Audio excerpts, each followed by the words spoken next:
Hello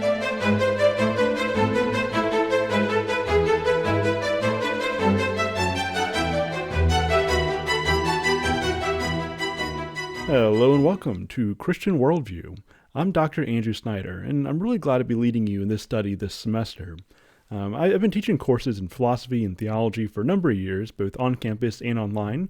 Been with TKU for a good while now, mostly teaching this class as well as the philosophy and Christian thought class, although I haven't yet made it on to campus yet, as I live in Williamsburg, Virginia with my wife and our, at this point, twin 3-year-olds. But I've really enjoyed the experience of being able to serve the TK community in this capacity. This is a unique kind of course. It's really interesting in that it's so eclectic. It's a vague title, right? Christian Worldview. We're asking, what is the Christian view of the world?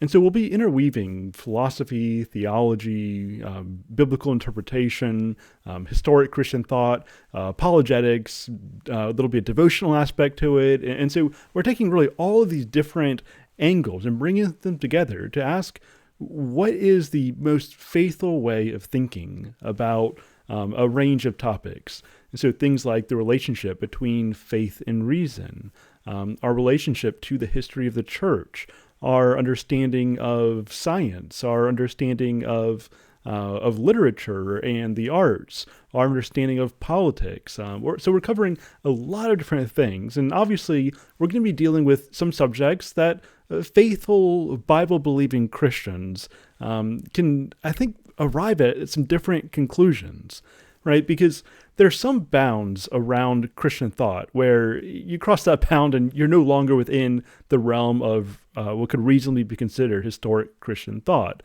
But within those bounds, when it comes to what are usually called secondary issues, I think there is room for disagreement, for maybe even looking at a certain topic from different angles to the point where maybe sometimes it seems like we're in disagreement, but maybe we're just looking at some different angles. And of course, other times we are in disagreement. But the point in all of this is to help us to get a better understanding of drawing the lines to see what are those bounds where the separation is orthodoxy and heresy, but then within the bounds of Christian orthodoxy, how do we think faithfully?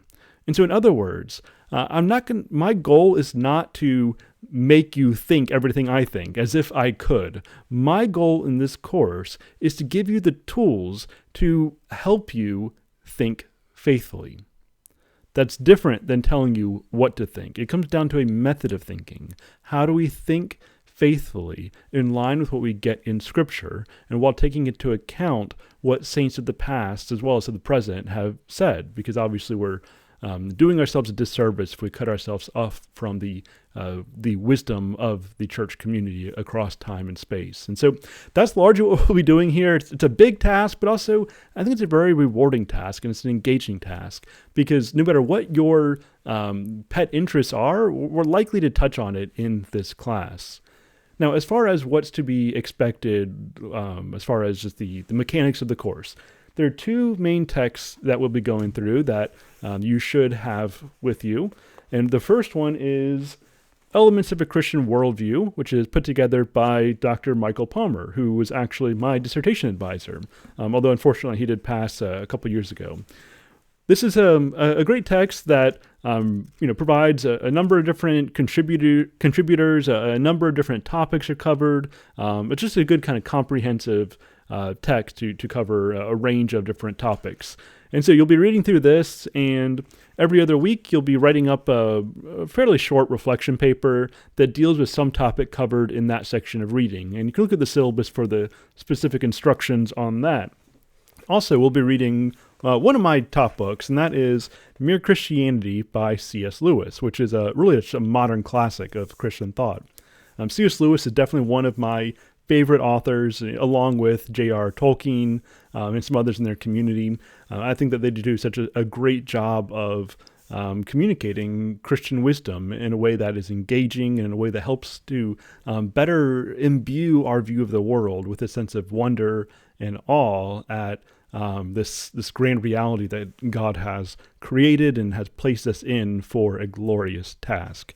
And so, Mere Christianity is a great text, whether you've read it before or you're reading for the first time, I think that this will be a worthwhile read for you.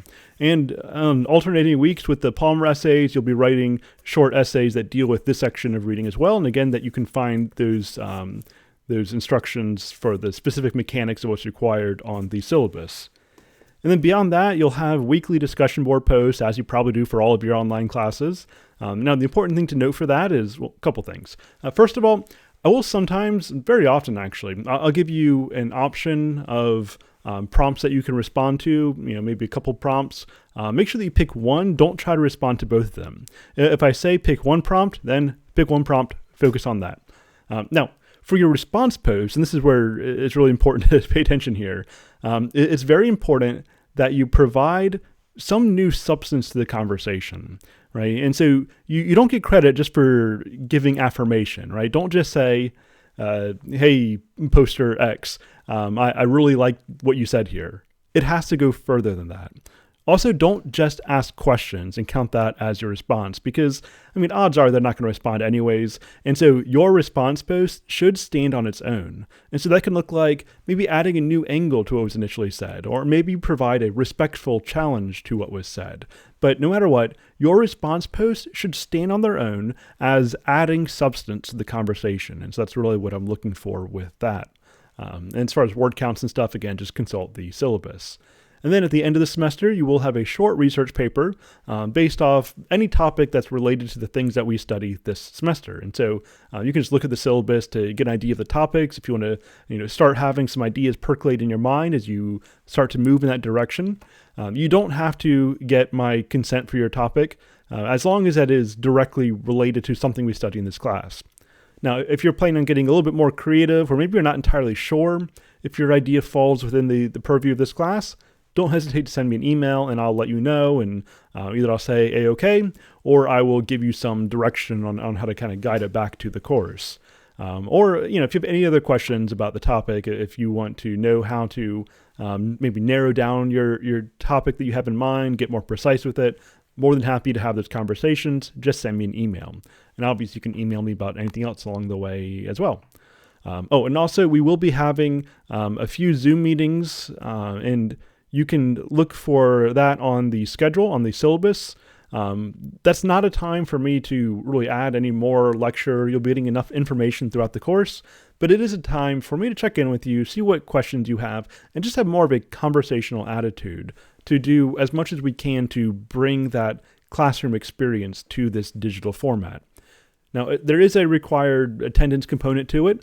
If you show up, if you're at all engaged, then you get credit for it. But I recognize that not everyone's going to be able to attend. We all have different schedules to work with. And so if you cannot attend the Zoom meetings, then just watch the recording and you'll complete a short makeup assignment based off the recording. And that'll be available within a couple days of the live meeting. But that's about it. That's all you really need to know for now. Again, just consult the syllabus if you have questions. Send me an email if that doesn't answer it. And I really look forward, again, to leading you in this study. I look forward to getting to know you a little bit better. But that's it for now.